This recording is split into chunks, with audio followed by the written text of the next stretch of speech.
Join Andy today to talk about education and community funding proposals and the governor's budget.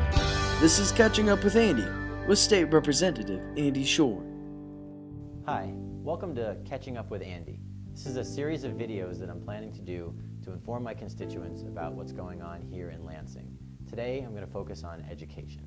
As a parent of 2 children in the Lansing Public Schools, and as a believer in the importance of our public education system for our children, education is very important to me. I've been disappointed to see the cuts that our schools have taken over the last 2 years as a result of Governor Snyder's budget proposals. The Lansing School District has gone from $7,300 down to $7,100 per pupil from the state over the last 2 years, and this has created large budget deficits which have resulted in closures of schools like Morris Park and Wainwright, and larger class sizes. We need to invest in our children and public education system instead of taking away money to be used for corporate tax cuts. Without supporting our schools, how can we expect Lansing and Michigan to lead the nation in the 21st century? This year, the governor did propose a slight increase in funding, which is good, but these proposed increases are too small to reverse the damaging cuts of the last 2 years. I will push the Republican majority in the House of Representatives to restore the funding to our schools and our children. Additionally, we cannot forget that universities and community colleges, such as Lansing Community College,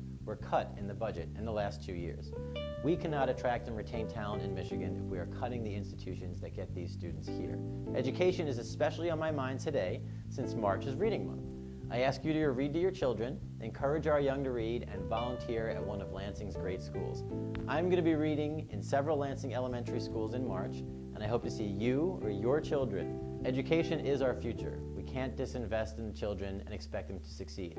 I will do what I can to reverse what the governor has done over the last 2 years and make education a top priority.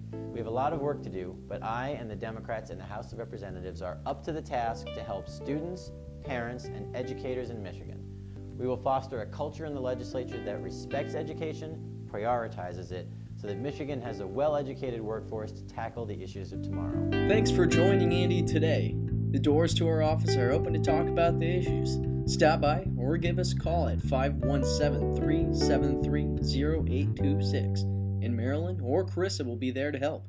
Follow Andy on Twitter and like him on Facebook. And join Andy in a couple weeks to catch up again.